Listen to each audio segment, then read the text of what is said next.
Disney Pixar's Elemental, due out in theaters in just a couple of days. And the box office projections for this one are not looking any better than recent entries from Disney Animation and Pixar. Bad news again, but not a surprise. Let's get into it.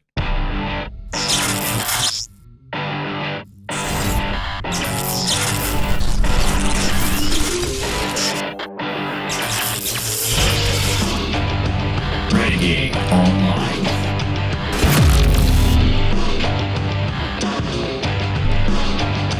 Well, folks, welcome back. Another great day here at Valiant Renegade. It's good to see everybody out there once again. And if you are like one of the many folks watching this video not yet subscribed to this channel, please take a moment and turn that little red subscribe button to gray.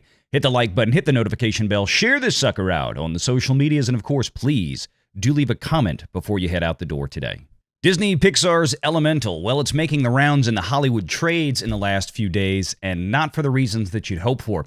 You can see here coming into this weekend, both movies that are premiering, of course, having very different audiences. This is what they would call counter-programming in the case of Elemental, going up against Warner Brothers DC's The Flash, coming out starring Ezra Miller.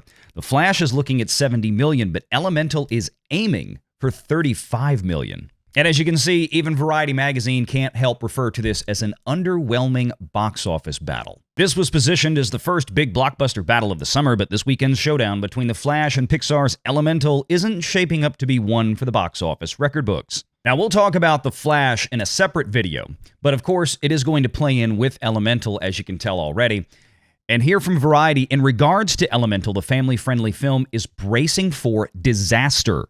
Those projected ticket sales are rivaling 2015's The Good Dinosaur at $39 million opening weekend and 2020's Onward at $39 million as the worst starts in Pixar's modern history. Now, as far as Onward goes, we can give it a little bit of leeway considering that it came out, of course, in 2020, and as many movies did early in that year, they had very, very short shelf lives before everything was shut down. But so far as Pixar is concerned, again, according to Variety, the animation empire has been struggling since the pandemic when several of the titles were sent directly to Disney Plus and possibly trained family audiences to watch its movies at home. Who's been telling you that for a year or two? And similar such language just in the last few days from The Hollywood Reporter. Elemental steps into the ring as a major box office test for Pixar. Now, the reason I bring this in is because The Hollywood Reporter actually picks up on something that we have been talking about here for quite some time. It's not just about sending people to Disney Plus. I think that excuse has fallen by the wayside.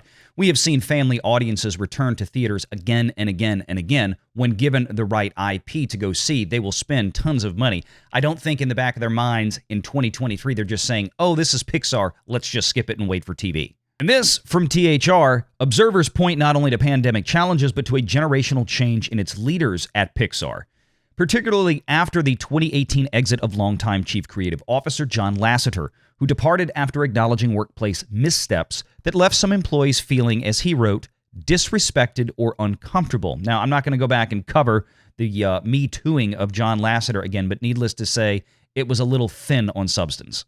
Lasseter, of course, now runs Skydance Animation, and much has been made of the Pixar brain trust that provides creative guidance on each movie. And that, too, has seen change.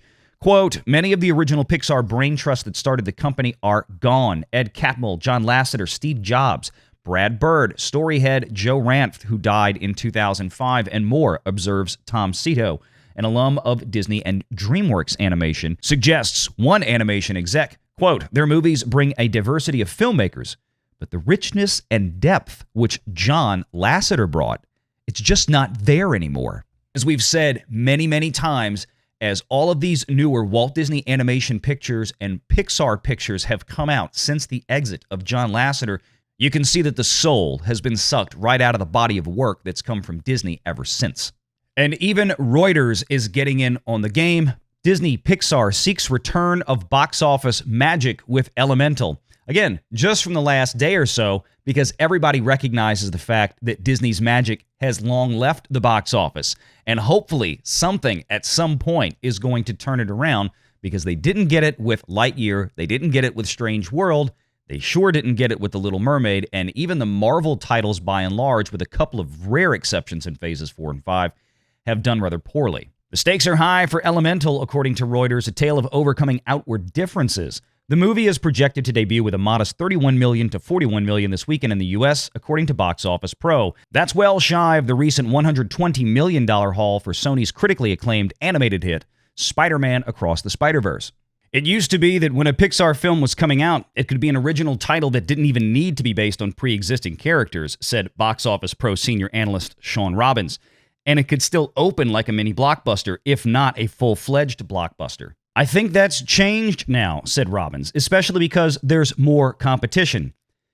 Pixar had no comment. Now, while they're hoping that Elemental will buck the trend of recent entries from the Walt Disney Company, if you look at the critic score right now, you could be forgiven for thinking, wow, this movie might actually have a shot. But of course, if we are to eliminate the regular critics and just go to the top critics, the ones that Rotten Tomatoes actually puts through a rigorous screening program to get just the cream of the crop in their opinion, yikes, it goes from 79 to 55%.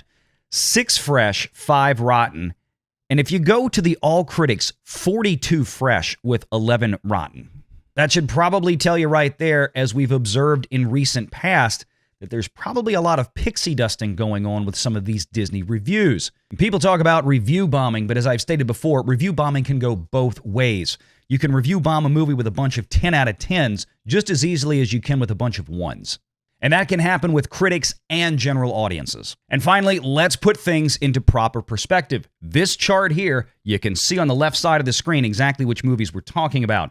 The blue line, Super Mario Brothers. The red line, Toy Story 4, the last big hit Pixar had before the pandemic in 2019. Minions, The Rise of Gru.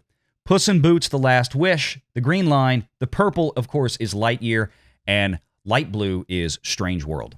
Now, in case it's not obvious at this point, the 2 worst performing, by far, entries in animated feature films since the end of the pandemic, at least that got relatively full theatrical runs, are the ones from Disney, and it's not even close.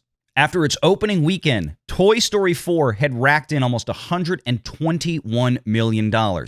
After 84 days in the box office, Lightyear still hadn't even beaten that. But the most bizarre thing on this chart is what happened with Puss in Boots after just 17 days, and this shows how much brand damage there really is with Disney as compared to anybody else. On day 17, Puss in Boots was at $78 million. And on day 17, Lightyear was at $105 million. On day 17, Puss in Boots went to premium video on demand. That means you could buy it at home for $20.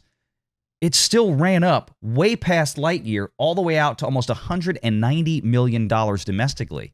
Disney doesn't have anything that's going to do that, at least not that we can tell at this point. And then, of course, there's Strange World, which ended its run with about $38 million. Now, of course, Elemental is not projected to do that poorly. In fact, it's projected to have about that much on its opening weekend, fingers crossed, at least here in the U.S.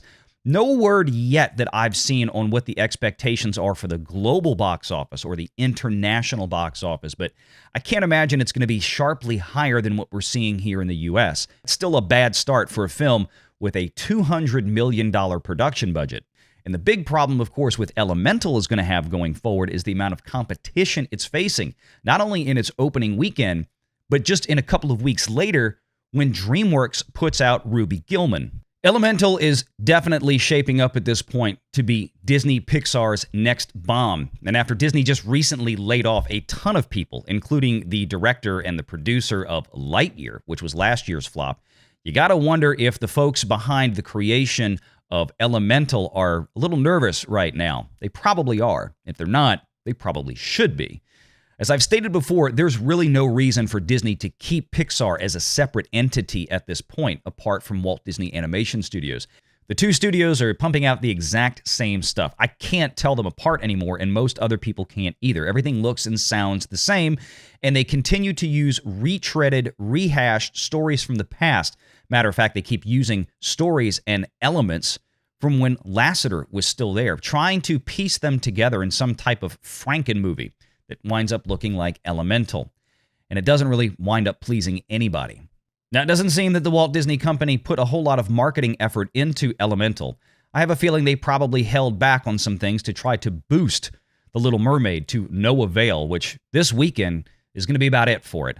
and it's going to be lucky to break 500 million. But in the case of Elemental, it might be lucky to break 200 million globally. We just don't know yet. Time will tell. Audience reaction to this could actually leg it out fairly well if people go see it and really enjoy it and tell all their other friends with kids to take those kids to go see it. But that hasn't been the case for Disney recently with their animated projects. Could this one be different? Yes. Is it likely to be? It sure doesn't feel like it at this point. This movie's going to need somewhere around $550 to $600 million just to break even between its production and marketing budget. And that's probably not going to happen, and this is going to be yet another big flop for the Walt Disney Company, where they're probably going to be staring down the barrel of at least another $100 million loss, if not closer to $2. Let me know your thoughts in the comments below. Make sure you hit the like and subscribe, and until next time, take care.